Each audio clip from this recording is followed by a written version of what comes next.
카마라, 알렐루야의 카마라, 알렐루야의 카마라, 알렐루야의 카마라. 감사합니다.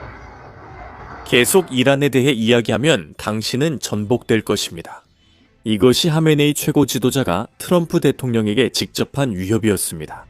하지만 아야톨라가 TV에서 강경 발언을 하는 동안 그의 정권은 어둠 속에서 잔혹 행위를 저질렀습니다. 24시간 인터넷 차단이라는 은폐 아래 우리는 기관총으로 민간인을 무차별 사격하고 의사들에게 부상자를 죽게 내버려 두라는 명령이 내려졌다는 보고를 받고 있습니다. 이것이 정권이 숨기려는 끔찍한 현실입니다. 모든 것은 이란 최고 지도자가 트럼프 대통령에게 직접 경고하며 시작됐습니다. 들어보시죠. 거기 거만하고 자만에 빠져 앉아 전 세계를 심판하려 드는 저 사람. 감사합니다. 그 사람은 그걸 알아야 해요. 보통 파라오, 님로드 레자, 칸팔라비, 모하메드 레자와 같은 세상의 폭군들과 오만한 자들은 그들의 오만이 극에 달했을 때 몰락했습니다. 이 자도 결국 몰락할 것입니다. 이것은 수백만 명의 이란인들이 시위 12일째 되는 날 거리로 나선 이후 그의 첫 공식 연설이었습니다. 그는 이념만 강조하며 책임을 회피했고 결국 모든 것이 역효과를 내고 있습니다. 하메네이는 1979년에 샤가 양보를 해서 몰락하게 되었다고 믿었습니다. 그래서 그는 그 교훈을 현재 상황에 적용하고 있습니다. 그는 어떤 요구에도 굴복하지 않으려 합니다. 실제로 이 연설에서 그는 이슬람 정권은 파괴자들 앞에서 물러서지 않을 것이다 라고 말했습니다. 한번 들어보시죠. 모두가 알아야 할 것은 이슬람 공화국이 수십만 명의 존경받는 사람들의 피로 세워졌다는 사실입니다.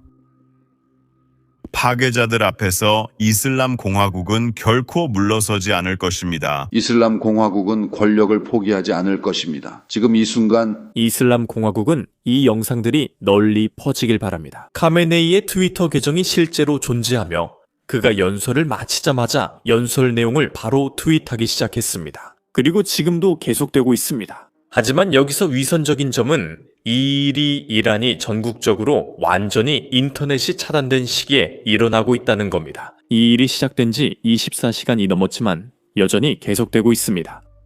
그래서 하메네이가 올리는 트윗들은 국내 청중을 위한 것이 아니라 해외 청중을 위한 것이라고 생각합니다.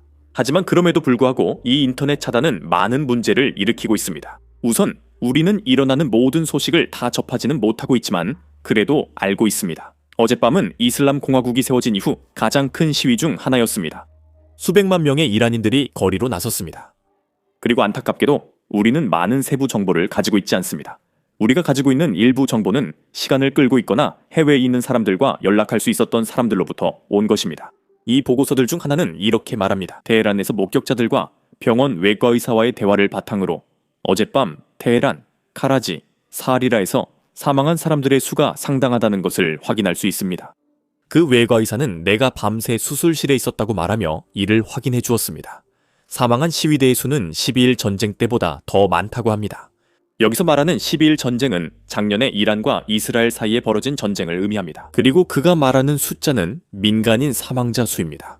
지난번에는 그 숫자가 1000명이 넘었고 이 외과 의사에 따르면 지금은 사망자 수가 그보다 더 많다고 합니다. 그가 전국적으로 말하는지 자기 병원에서만 말하는지 모르지만 제 생각엔 자기 병원에서만 말하는 것 같습니다. 하지만 여러 보고에 따르면 어젯밤 테헤란과 다른 도시들에서 시위대에 대한 잔혹함이 드러났습니다. 이란 인터내셔널은 어젯밤 시위 이후 테헤란 동부의 알가디르 병원에서 여러 시신이 바닥에 누워있는 영상을 입수했습니다.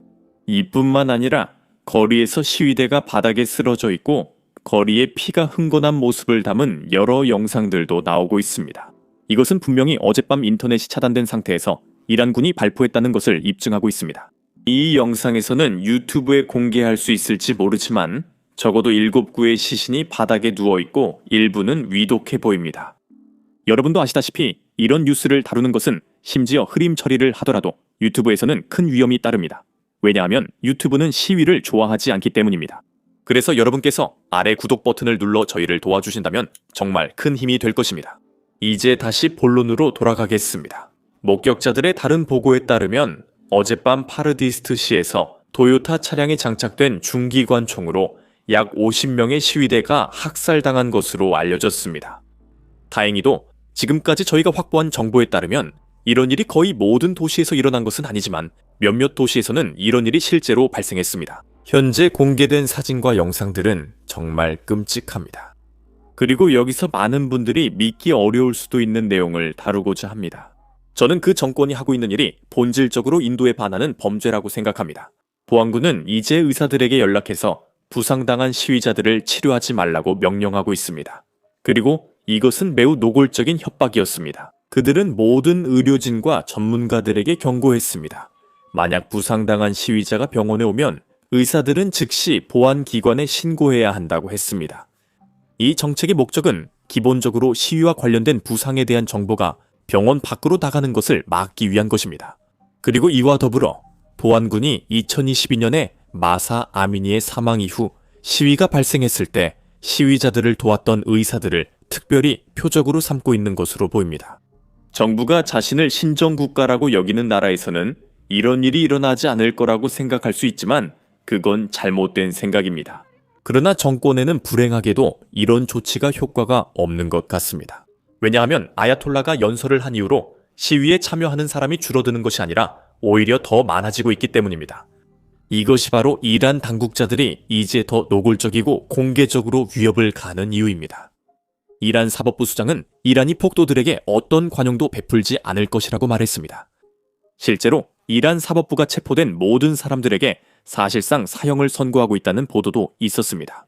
저는 이 말을 문자 그대로 의미합니다. 하지만 이런 모든 상황에도 불구하고 심지어 이란 관리들조차도 이제는 사적으로 이 사태를 어떻게 멈춰야 할지 모르겠다고 인정하고 있습니다. 시위가 빠르게 확산되고 있기 때문입니다. 이 보고서를 보세요.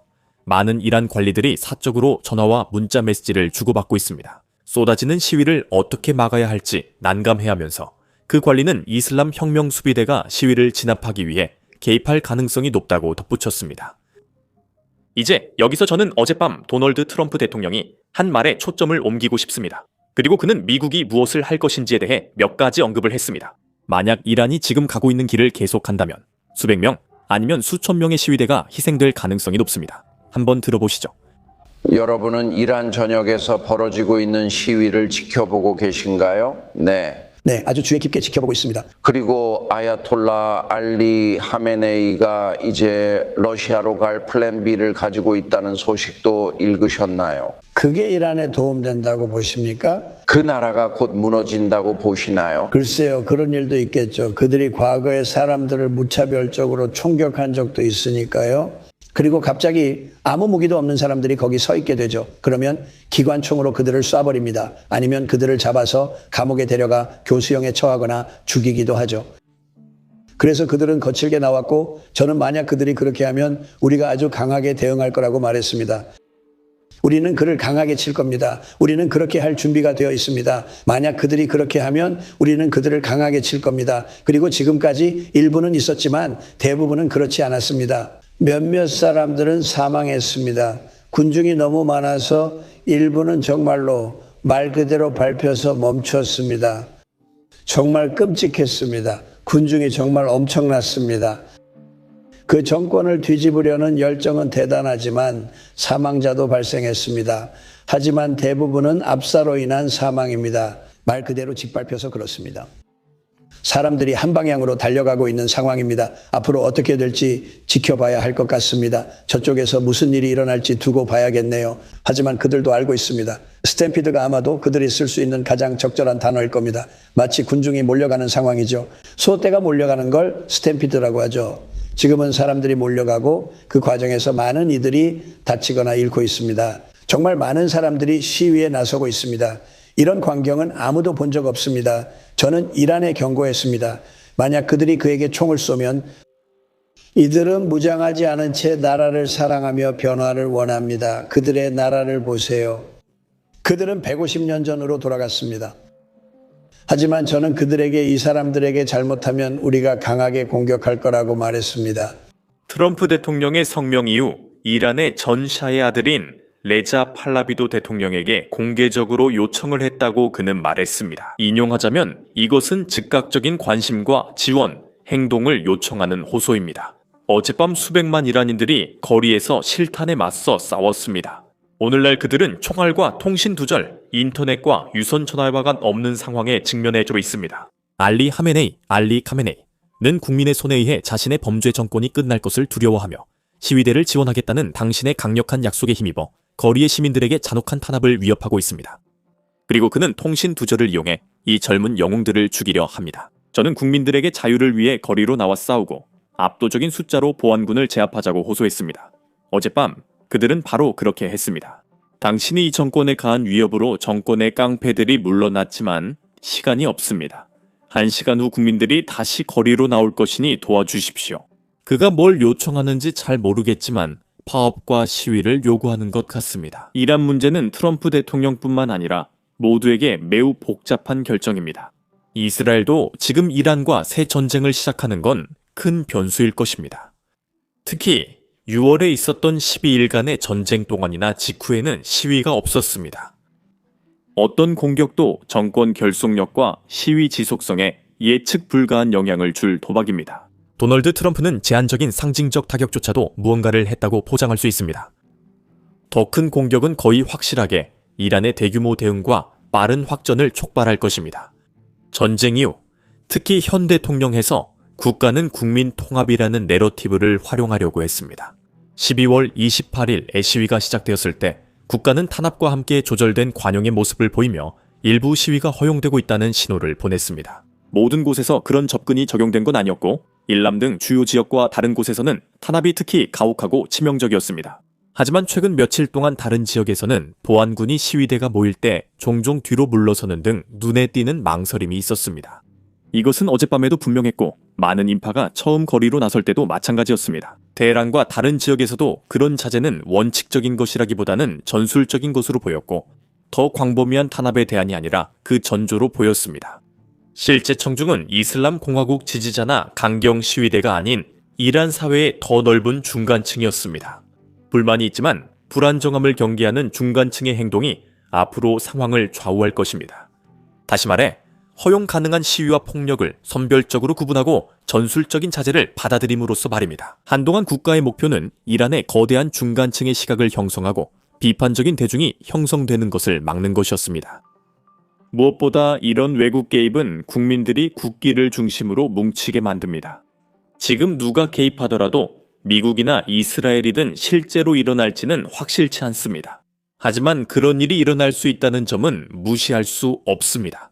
어떤 개입이든 위험이 크고 피해가 발생할 수도 있습니다. 이란 내부의 시위입니다. 지금 이 순간에도 매일 밤 더 커지고 있습니다. 그래서 많은 사람들이 미국의 이란 내 개입을 요구하는 모습을 분명히 보고 계실 겁니다.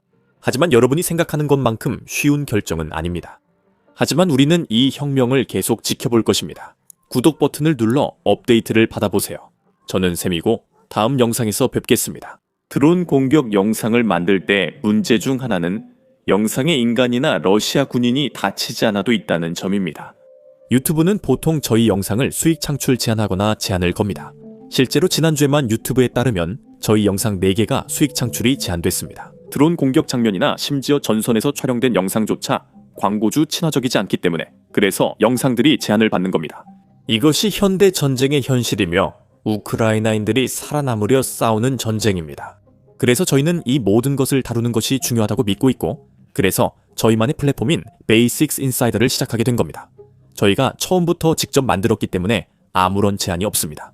저희는 드론 공격 영상을 흐리게 처리할 필요도 없고 최전선 영상도 흐리게 처리할 필요가 없습니다. 러시아 공군 기지가 파괴되는 장면도 마찬가지입니다. 게다가 저희 사이트에는 광고도 전혀 게재하지 않습니다. 그렇게 하면 광고주들이 저희가 다루는 내용에 불만이 있다고 해서 저희 스스로를 검열할 필요가 없습니다. 저희는 광고로 사이트를 운영하지 않고 여러분의 후원으로 운영하고 있습니다. 그래서 이런 보도에 관심이 있으신 분이라면 그리고 저희 영상을 검열 없이 시청하고 유튜브에는 올릴 수 없는 보너스 콘텐츠도 보고 싶으시다면 꼭 basicsinsider.com에 가입해주세요.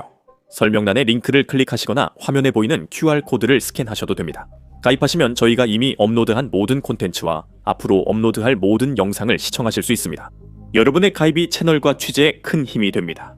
감사합니다. 저는 샘이고 다음 영상에서 뵙겠습니다.